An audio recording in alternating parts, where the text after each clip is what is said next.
Hello and welcome to yet another Views from the Veranda. Well, over the last few weeks I've been talking about house values, and I thought today I'd share with you my views on where I think house values have been heading and where I think they might be heading in the future. So look, as of September month, we've had a 1.5% increase in house values across Australia.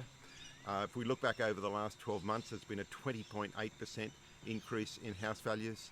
That's the largest increase since 1989, so over 30 years ago. But what has been interesting, we might be starting to see a little bit of the heat come out of the market. The greatest monthly growth rate was in March, was 2.8%. So as I said, we're now down to 1.5%.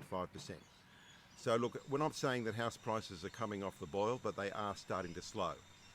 By way of example, the average house price in Sydney is 1.3 million. So to get that sort of 20% deposit, you're looking at $262,000.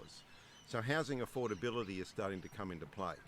Obviously, if you're selling and buying, then you've got good equity in the property that you're selling.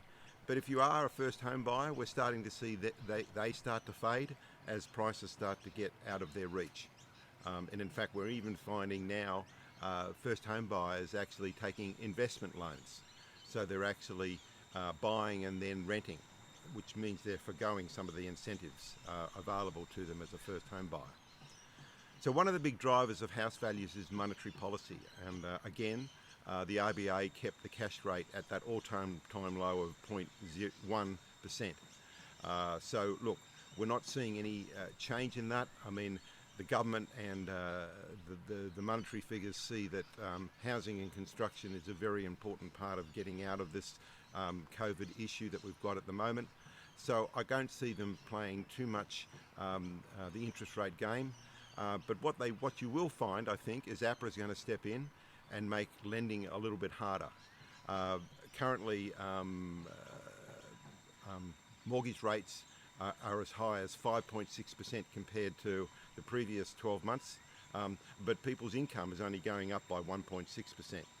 So house prices and actually the ability to afford house prices is outstripping income. So that's going to put a little bit of a brake on things, and we might start to see a bit of a slowdown as far as that's concerned. I've mentioned before too, as we head towards the end of the year, there will be more property coming on the market. So the classic case of there'll be more supply than demand possibly, and that'll help property prices to slow down somewhat. And again, you will experience buyer fatigue. Buyers just get tired towards the end of the year, and they might start thinking about doing other things, like, for a change, travelling overseas. Well look, that's my view on what's been happening and what may be happening in the future. If you'd like to know about your own situation and whether you should be buying or selling right now, contact us, message us. We're here to give you the best advice the Shire can give. But until next time, take care and look after each other. Thank you.